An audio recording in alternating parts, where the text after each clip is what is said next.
Hey, it's A Humble Collector here. In today's video, we're going to take a look at the 4-panel death card of Karl Lichtensteiger. So without further ado, we're going to get started.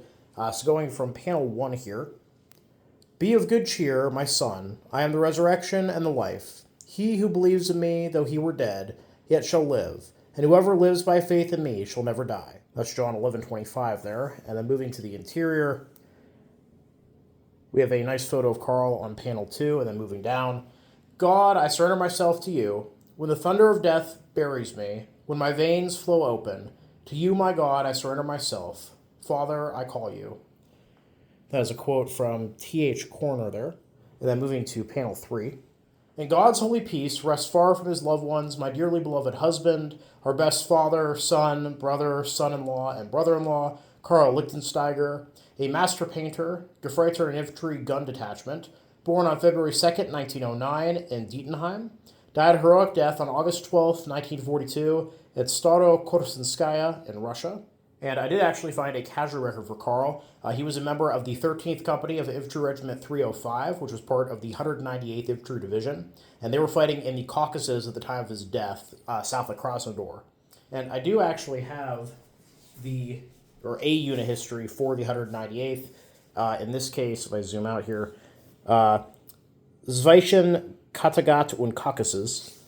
And this does touch not so much on the day of Karl's death, but what happened immediately after, though we do get a little bit of a synopsis on the 2 weeks prior to what's written here. Apparently they were detailing an assault that was taking place across the Kuban River. So going into that here. Between July 19th and August 12th, the division covered approximately 500 kilometers in advance in combat, taking 16 officers and 2,752 men prisoner. Comparing this with the amount of captured equipment, 6 guns, 2 anti-tank guns, 2 mortars, 4 machine guns, and several rifles, it becomes clear that although the enemy lost a good amount of ground and numerous soldiers, he managed to withdraw behind the Kuban with almost all of his weapons. However, he will not lack the opportunity to make up for his personnel losses if given time. During the same period, the 198th Infantry Division lost 584 officers, non-commissioned officers, and men. 7 officers and 84 non-commissioned officers and men were killed in action. Young replacements are being transported. A complete battalion, the 2nd Battalion of Infantry Regiment 326, under Hauptmann Grossman, is ready at Kartzisk to be assigned to the division. Before us stands the Caucasus.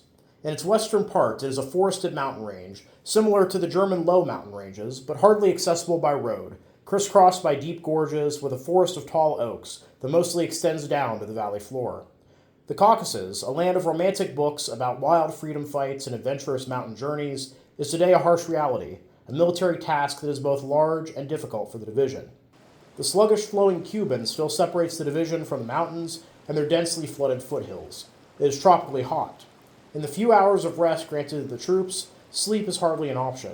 The humid heat does not let up even at night. The mosquitoes move in squadrons to prevent the exhausted men from resting.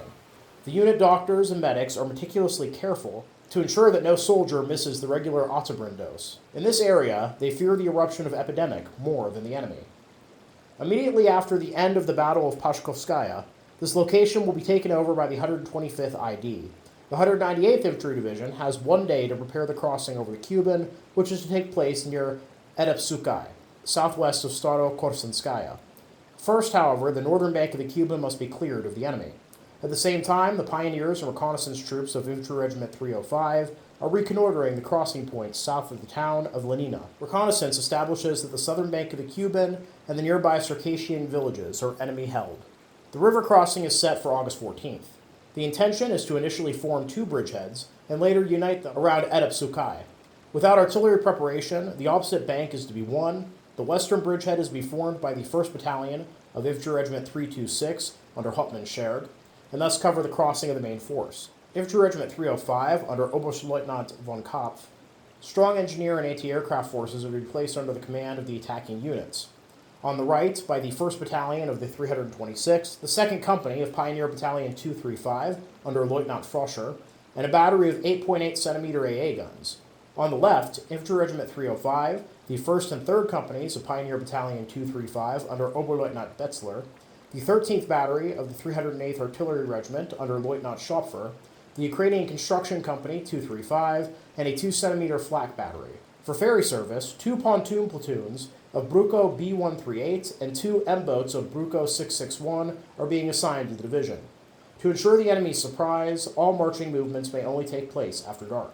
Meanwhile, the enemy is doing everything in his power to disrupt the attack preparations. He repeatedly attempts, mostly unsuccessfully, to advance across the Kuban to reconnoiter and scatter our forces. He is bombarding villages and the fortifications of IR 305 on the north bank of the Kuban with infantry, with artillery and salvo guns. His own reconnaissance troops are met with machine gun and mortar fire everywhere. With the onset of darkness on the evening of August 13th, Infantry Regiment 305 and the 1st Battalion of Infantry Regiment 326 move into their staging areas. The artillery moved into new firing positions. At first light, at exactly 3:30 a.m., the rubber dinghies on the western Kampfgruppe pushed off from the bank with infantry and flamethrower squads. The enemy security forces on the far bank were alerted and opened fire on the crossing units before they had even crossed the river. The raft of a flamethrower squad received a direct hit from a mortar. The flamethrower exploded in the middle of the river. Some rafts turned back with wounded crew en route. After about 5 long and anxious minutes, the first rafts finally reached the southern bank of the Kuban. The enemy defended itself desperately, using flares to request a barrage. But when the enemy artillery opens fire, 2 small bridgeheads have already been formed. Despite the defensive fire, the crossing continues apace. Wave after wave lands on the opposite bank, and the bridgeheads expand in all directions like ink blots. The enemy has transformed the confusing bush terrain south of the bank into a deep defensive field, and is fighting stubbornly in its well-camouflaged positions. Behind our spearheads, numerous tree huggers harass the crossing traffic. They must be fought down one by one before the ferry service can continue uninterrupted. After just an hour, the 3rd Battalion of the 305th succeeds in penetrating the fortified village of Edepsukai. The 1st Battalion of the 326th, however, is held up in front of this village by heavy defensive fire and forced to dig in, but supports its neighbor's fight with its heavy weapons. After 5 hours of tough house-to-house fighting, the 3rd Battalion of the 305th has fought its way to the southern edge of Edepsukai by around 10 a.m. The 2 bridgeheads have grown together and are being expanded as planned during the afternoon. By the evening, 4 battalions of infantry, with the bulk of the heavy infantry weapons, as well as the motorcycle squadron and a 10.5 centimeter battery, have crossed the river. There is again no rest for the pioneers at night. Scattered enemy forces have again deployed themselves on the northern bank of the Kuban. The 2nd Company of Pioneer Battalion 235 is deployed to completely close the riverbank area. The nighttime crossing traffic is delayed, but less because of this than because of the lack of crossing means. So that account mainly focuses on this river crossing that takes place on August 14th. However, at the very beginning there, we do get a little bit about, this very rapid advance that the 198th is making as they make their way into the Caucasus here.